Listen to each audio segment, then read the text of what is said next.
Je te dis que Mbappé va fragiliser le vestiaire des Bleus. Comme il l'a fait exactement au Real Madrid, c'est ce qu'il va faire encore.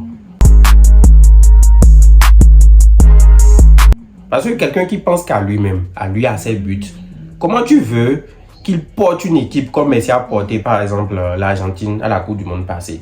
Je suis d'accord que Mbappé, c'est pas Messi.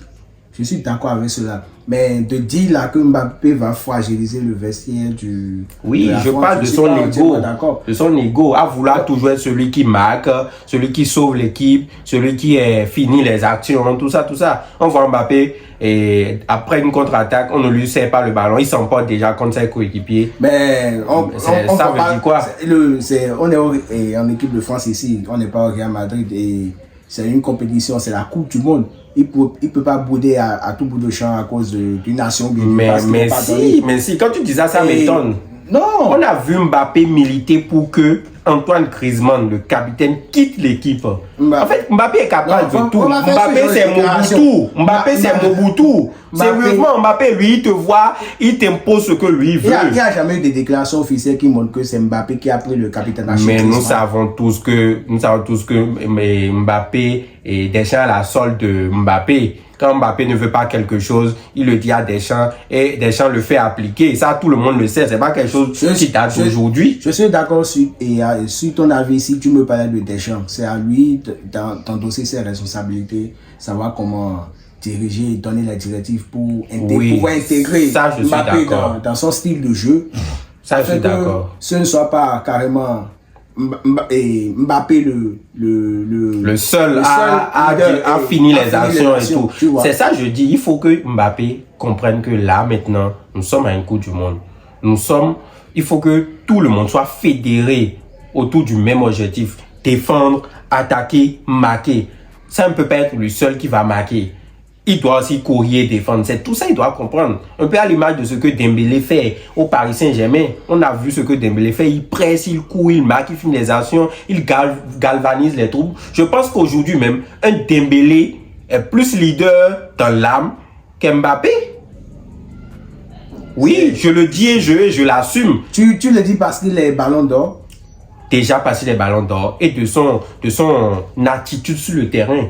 Tout est une question d'attitude. On a vu des capitaines emblématiques comme Sergio Ramos, Puyol, des gars qui galvanisaient. Mbappé n'est pas de cette trempe-là. Mbappé ne pousse pas ses coéquipiers à faire mieux. Déjà quelqu'un qui marche sur le terrain. Comment il peut pousser ses coéquipiers à faire mieux? Mbappé, son seul péché est d'avoir été un peu trop populaire, je pense. Parce que un joueur comme Mbappé, en équipe de France actuellement, c'est le meilleur joueur de l'équipe de France. Le meilleur joueur de l'équipe de France, c'est Dembélé, c'est le ballon d'or. Le meilleur joueur de l'équipe de France, c'est le ballon d'or actuel. Et là, il a même Olysée qui fait une meilleure saison qu'Mbappé. Je suis désolé. Tu vas me dire... En termes d'aura, en termes de nom, oui, Mbappé est devant eux. Mais si on se base sur cette saison, j'ai dit il y a 2 joueurs qui font mieux que lui. Je ne veux pas avoir un joueur qui est capable de planter 40 buts chaque saison, au moins 40 buts chaque saison, et ne pas me fier à lui. Je suis d'accord, mais il faut que tout soit orchestré de telle enseigne que toute l'équipe ait un but commun. En fait, ce que je dis, je ne dis pas, je ne doute pas de... Ça dépend de Deschamps, ça ne dépend pas de Mbappé. Mbappé va être juste intégré dans le plan de Deschamps. Mbappé n'écoute personne en fait. Il faut que Mbappé enlève ce petit grain d'ego qu'il a en lui. Il faut qu'il mette de côté. Laisse-moi te dire que Mbappé va écouter. Maintenant, pourquoi beaucoup de Français demandent à ce que Mbappé ne soit pas titulaire actuellement? Dis-moi. On a lancé même une pétition où les gens sont peur que Mbappé vienne flinguer la Coupe du Monde des Bleus. D'autres vont même sur des compositions avec Doué, Olysée et Dembélé. Oui, on a vu beaucoup de sites relayer ces informations-là. Ce n'est pas anodin. Bon. C'est dit à quel point les gens sont peur de l'attitude de Mbappé. De toi à moi, tu mettrais Mbappé sur le banc. Peu importe son attitude, tu oserais peut-être le mettre sur le banc. J'oserais mettre Mbappé sur le banc si il ne fait pas les efforts comme ses autres coéquipiers. S'il pense que c'est à lui seul la responsabilité de faire gagner l'équipe. Il doit comprendre qu'une équipe, c'est un tout. Et non, lui seul, sa tête, son nombre de buts qu'il va marquer, comment il va sauver l'équipe de France et tout. Il doit comprendre que ce n'est pas ça en recherche. Mais ce qui m'étonne chez vous, les haters de Mbappé, non, je ne suis pas. C'est une analyse cohérente que je suis en train de faire. Je n'ai rien contre Mbappé. Mais à aucun moment, en tout cas moi, à aucun moment je l'ai remarqué qu'il a fait ce signe de manque de volonté et manque de repli défensif en équipe de France. Il a toujours donné à 100% de lui en équipe de France. Même la dernière Ligue des Nations, les derniers retrouvailles, on voyait Mbappé descendre, faire des jeux défensifs, on voyait son engagement en équipe de France. Si tu gardes cette image du Mbappé du Real, forcément tu vas pas être objectif en fait. Ce que je dis, je suis d'accord avec toi qu'Mbappé a toujours eu un comportement plus ou moins exemplaire, oui, en équipe de France. Mais ce que je demande à Mbappé pour favoriser une meilleure Coupe du Monde à l'équipe de France, c'est qu'il comprenne qu'il n'est pas le seul responsable de la victoire de l'équipe. Il a tendance à penser que bon, c'est moi, je dois sauver. Oui, il est capitaine, il est en griffe, le meilleur joueur ou bien l'un des meilleurs joueurs de l'équipe. Mais sur certaines actions, on sent clairement qu'il veut finir les actions. Tu m'appelles de la Ligue des Nations. Oui, moi j'ai observé plusieurs séquences où le jeu ne devait pas se passer de telle ou telle manière, où il était un peu soit égoïste, un peu soit ci, un peu soit ça. Mais ça, et contrairement à la Coupe du Monde 2018 et celle de la Russie, où l'équipe de France est plus assise, plus compacte, avec un milieu de terrain bien engagé. Ce n'est pas le cas actuellement. Donc, si l'attaque n'est pas assez forte, et voilà qu'ils ont dit un milieu un peu fragilisé, cette équipe de France risque de ne pas sortir de la poule. Et là, nous en viendrons tout à l'heure avec les équipes qui constituent la poule de la France. Et on a la Norvège, le Sénégal et l'Irak. Moi, je pense même que si la France ne sait pas faire, il ne sortira pas de cette poule. C'est grave ce que tu dis. Mais ce n'est pas grave. Bon, dis-moi franchement, le Sénégal n'a-t-il pas un effectif pour battre la France? C'est simple. C'est trop dit déjà. Le Sénégal a un effectif pour peut-être obtenir un résultat. Peut-être un match nul. Le champion d'Afrique en titre, tu me dis que le champion d'Afrique en titre n'a pas l'effectif pour battre cette France-là. Surtout une France qui n'est pas encore bien assise, qui a un peu des problèmes d'ego dans le vestiaire. Il y a qu'à tout le banc de la France pour tirer ses conclusions. Le foot ne se joue pas sur le papier. C'est là, je dis, ce ne sont pas les noms qui font une équipe, c'est la cohésion, c'est le football que vous produisez. Moi, je trouve même que cette France est en danger. Vu qu'il a la Norvège portée par Erling Haaland et toute sa clique, et le Sénégal qui va jouer ce match comme le match de sa vie, je suis sûr qu'ils ne prendront pas les 6 points face au Sénégal et à la Norvège. Ça, j'en suis certain.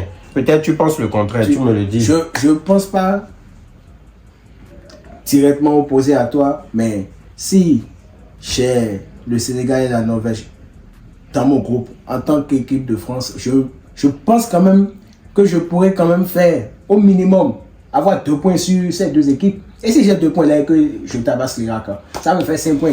Donc, oui, là je peux comprendre. L'avantage qu'on a dans cette poule, c'est qu'il a un petit pousset. Un petit pousset que tout le monde peut battre. Et vu la nouvelle configuration des compétitions internationales, avec la possibilité de qualification du meilleur troisième, je pense bien que tous les grandes griffes de cette poule passeront. Mais je continue à dire que si le vestiaire de la France est fragilisé, ça permettra au Sénégal et à la Norvège d'obtenir de très bons résultats face à la France. Bon, c'est pas impossible, on est dans le football, tout peut arriver. Mais je continue toujours pas récidiver. Je pense que la France avec l'effectif là. Oui, il faut reconnaître avec tout cet effectif, tout le banc qu'il a. La France peut aligner 2 équipes type en fait. Pour une compétition pareille. Voir la France ne pas se qualifier dans un groupe pareil serait un désastre, une catastrophe. On peut même dire voir la France ne pas se qualifier et ne pas sortir en 8e de finale d'une Coupe du Monde, c'est un désastre. C'est un désastre. Justement, c'est pour ça Deschamps doit mettre ses joueurs assis et leur faire comprendre, le message et sanctionner si besoin ceux qui ne veulent pas entendre. Oui, quitte à sanctionner. Je fais toujours allusion à Mbappé. Le sanctionner par le banc s'il ne veut pas répondre aux attentes parce qu'il a des joueurs de qualité. Imaginons mais une attaque Désiré Doué, Dembélé et Olysée, c'est largement suffisant aussi. Donc Mbappé peut bien rejoindre le banc. Ce serait un choix fort pour vraiment Deschamps d'agir ainsi s'il voit que certains joueurs comme à l'instar de Mbappé ne répondent pas aux attentes. De le mettre au banc ou de le sortir dans une rencontre aussi importante. Donc s'il arriverait que le fasse, il doit en tenir la responsabilité. Il doit avoir les couilles de le faire. Mais vu comment Deschamps est vraiment attaché à Mbappé, c'est à cause de lui qu'il a pu remporter. Mais moi je pense que Mbappé c'est ça. Je ne pense pas que ça puisse arriver. Mbappé c'est sa compétition préférée, c'est la Coupe du Monde, je pense. Il sera au rendez-vous. Il sera au rendez-vous. Il va tous nous émerveiller. On l'espère. Voilà. On l'espère. Après tout, c'est un grand joueur. Après tout, voir la France aller loin dans la compétition, c'est ce que tout le monde fait aussi. Parce que plus la compétition évolue, plus on veut les meilleures équipes pour avoir du beau spectacle. Ou bien, tu es d'accord avec moi? Tout à fait. Alors, et vous, que pensez-vous de Mbappé? Va-t-il fragiliser le vestiaire des Bleus ou va-t-il apporter un plus à cette équipe? Dites-le nous dans les commentaires. Ciao. Ciao.